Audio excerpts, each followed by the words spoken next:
gotten a gift to a home brewing class, like a 2-night class to learn how to make beer at home. And that was something completely new to me. I was like, you can make beer at home? I didn't even think that was legal. Meeting the owners of Iron Goat Brewery, becoming good friends with them. I was that guy that would bring in my homebrew and say, hey, what do you think of this? Is it good? And finally, I think they were just fed up with me bugging them. They said, fine, we'll just hire you. I didn't really fall in love with beer early on. Even for me, my initial response to beer was I didn't really enjoy it. I thought it was kind of gross. I just thought beer was something you had to endure.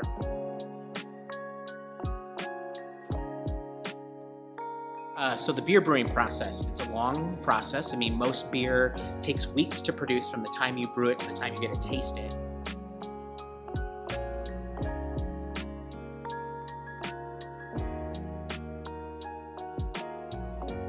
So in the morning when you come into the brewery, there's kind of a long list of things to check on, particularly if you've got, 7 or 8 or 10 tanks full of beer. Each one of those tanks has a little product that's working in there, and you have to check in on it.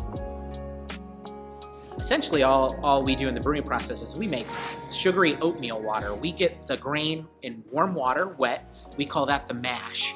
And that liquid then kind of absorbs. There's a chemical reaction process that happens where it breaks down the starches and the really complex sugars in those grains into something that can be fermented.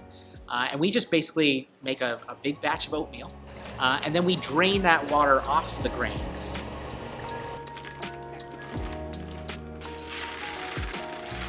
And then that liquid is then boiled in a process where we add hops, which is a very common ingredient, that adds flavor and a balanced bitterness. And then that liquid's put into some sort of vessel, usually a tank, where we add yeast, which is a live organism.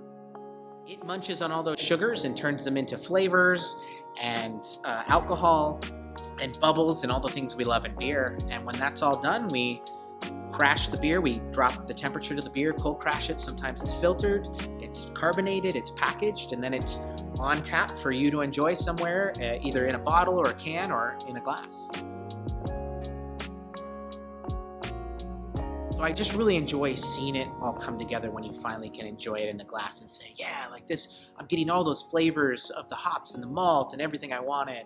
But if I were to pick one part of in the actual making the beer process, it's probably that point where grain comes into the hot water, because it smells wonderful. A good brewer does is you don't just say I hate stouts, I'm never going to brew one, I don't want to drink one. It might not be your favorite style, but you should still, anyone who appreciates a good work of art or a good food dish, maybe Indian curry food isn't your favorite, but you should know what good curry tastes like. Particularly on the commercial side, is understanding what people want and like to drink, because it's always changing, particularly in areas where beer is becoming a new thing. And even in the United States, it leans towards trends. And so people really like a particular beer or style, and you kind of have to learn to adapt to that. And then think about how to make a beer that will appeal to them, because ultimately, when I make beer at home, I'm really only concerned about what myself and my friends are going to enjoy and drink. Beer it's not just about drinking, it's an experience. I like to sit down with my friends. I like to have, an interaction with people, and beer is just there as the social lubricant. And if you are of legal age, wherever you live, to enjoy beer, go out and try one.